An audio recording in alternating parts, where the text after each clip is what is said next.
Assalamualaikum warahmatullahi wabarakatuh. Kami dari kelompok 6 akan mempresentasikan pengaruh penggunaan uang elektronik terhadap perilaku konsumtif mahasiswa. Sebelum memulai presentasi, izinkan kami memperkenalkan diri terlebih dahulu.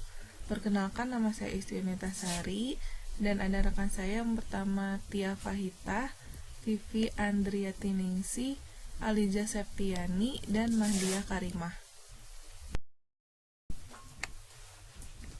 Yang pertama yaitu ada latar belakang. Hampir semua kegiatan ekonomi sudah menggunakan uang elektronik sebagai alat pembayaran. Mulai dari belanja sampai membayar sedekah sudah menyediakan fasilitas pembayaran uang elektronik. Dengan adanya kemudahan bertransaksi dengan menggunakan uang elektronik, ini akan membuat seseorang lebih mudah membelanjakan uangnya dengan menawarkan gaya hidup yang lebih efisien dan konsumtif. Selanjutnya yaitu ada tujuan penelitian. Penelitian ini bertujuan untuk mengetahui pengaruh penggunaan uang elektronik terhadap perilaku konsumtif mahasiswa dan untuk mengetahui perilaku konsumtif mahasiswa yang ditimbulkan ketika menggunakan uang elektronik pada mahasiswa Diploma 3 Farmasi Sekolah Tinggi Teknologi Industri dan Farmasi Bogor.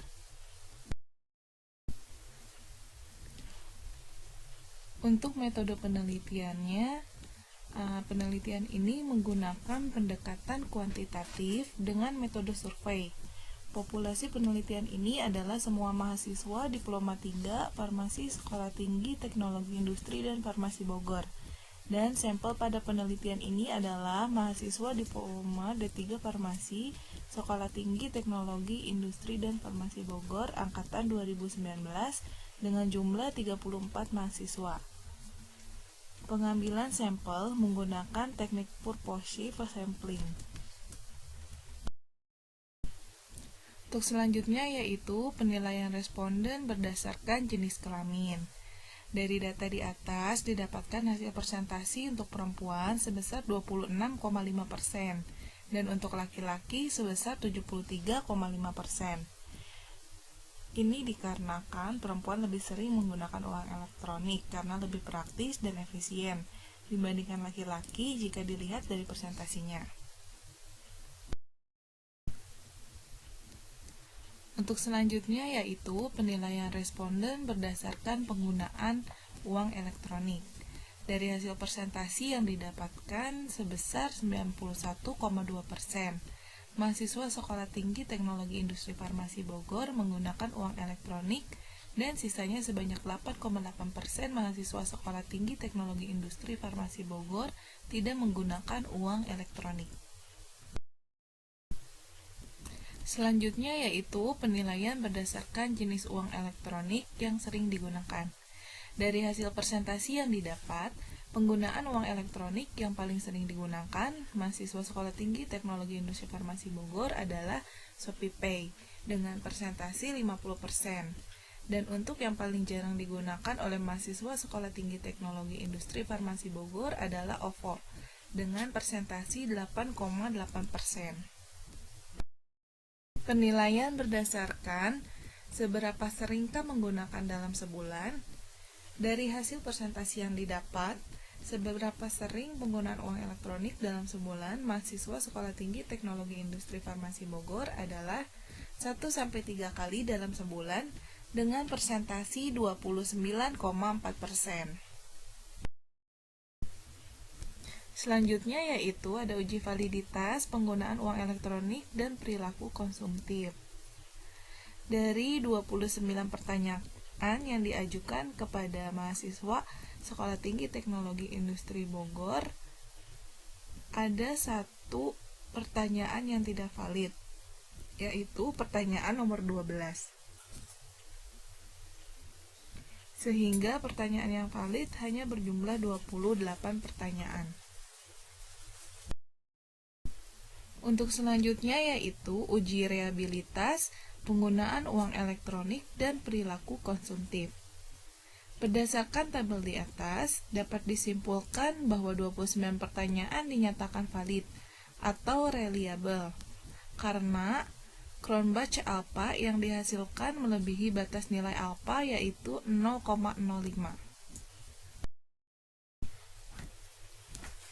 Analisis statistik deskriptif. Yang pertama itu ada penggunaan uang elektronik. Di sini datanya dapat kita lihat berdasarkan tabel analisis statistik variabel di samping.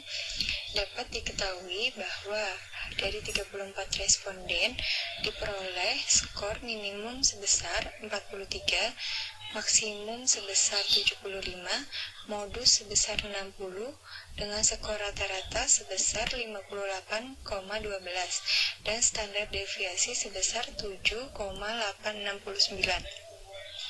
Dapat dilihat bahwa skor rata-rata lebih besar dari standar deviasi, maka dapat dikatakan bahwa rata-rata dari seluruh data pada variabel penggunaan uang elektronik mampu menggambarkan seluruh variabel dengan baik. Kemudian ada analisis statistik deskriptif perilaku konsumtif.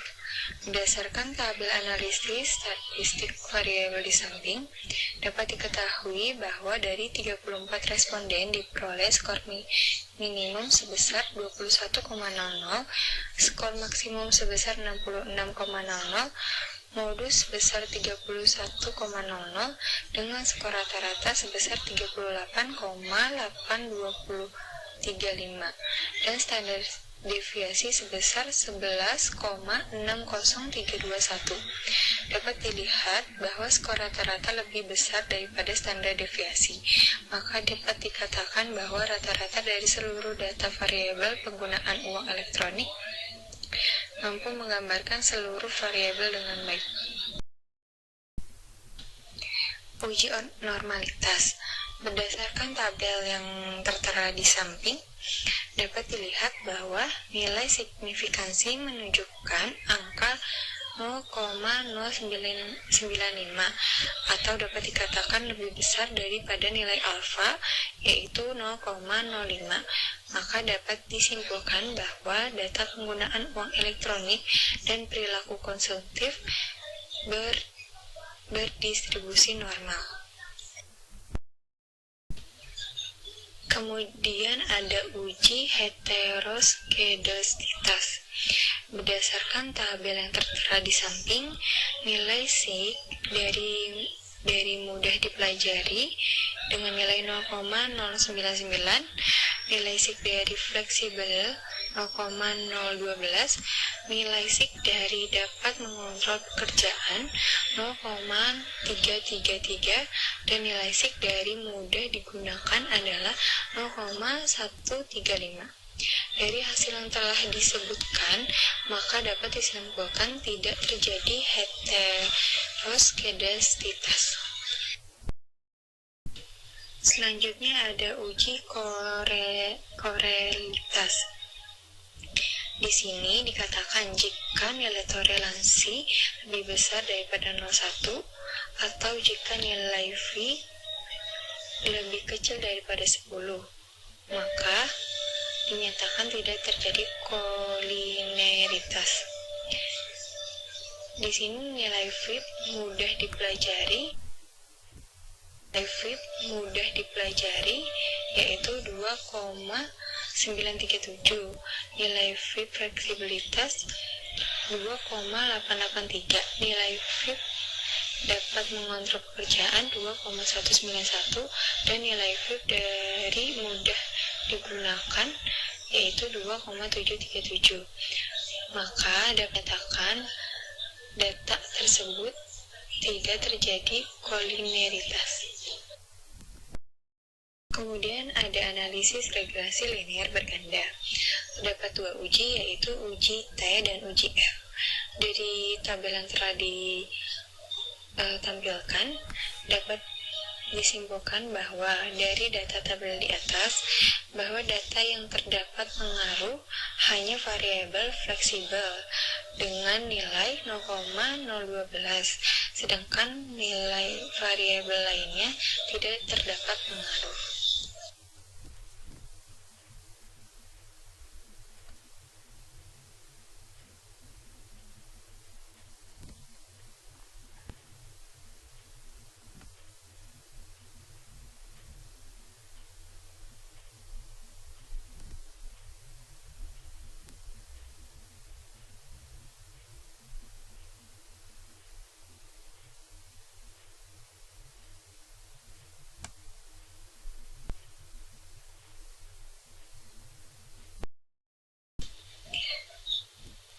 Kemudian untuk uji F-nya, yaitu berdasarkan data analisis di atas, nilai signifikan untuk pengaruh X1, X2, X3, dan X secara stimulus terdapat perilaku konsumtif adalah sebesar 0,16 atau lebih besar dari nilai alfa yaitu 0,05, sehingga dapat disimpulkan bahwa tidak terdapat pengaruh X1, X2, X3, dan X4 secara simultan terhadap perilaku konsumtif. Kemudian berdasarkan pengujian S-square sebesar 0,334, hal ini mengandung arti bahwa pengaruh variabel X1, X2, X3, dan X4 secara simultan terhadap variabel perilaku konsumtif adalah sebesar 33,4%. Kesimpulan dari uji yang telah kami lakukan yaitu bahwa perilaku konsumtif dipengaruhi oleh penggunaan uang elektronik berdasarkan faktor fleksibilitas sebesar 33,4%, sedangkan sisanya sebesar 66,6% dipengaruhi oleh faktor lainnya yang tidak diteliti dalam penelitian ini. Cukup sekian dan terima kasih, kurang lebihnya mohon maaf. Wassalamualaikum warahmatullahi wabarakatuh.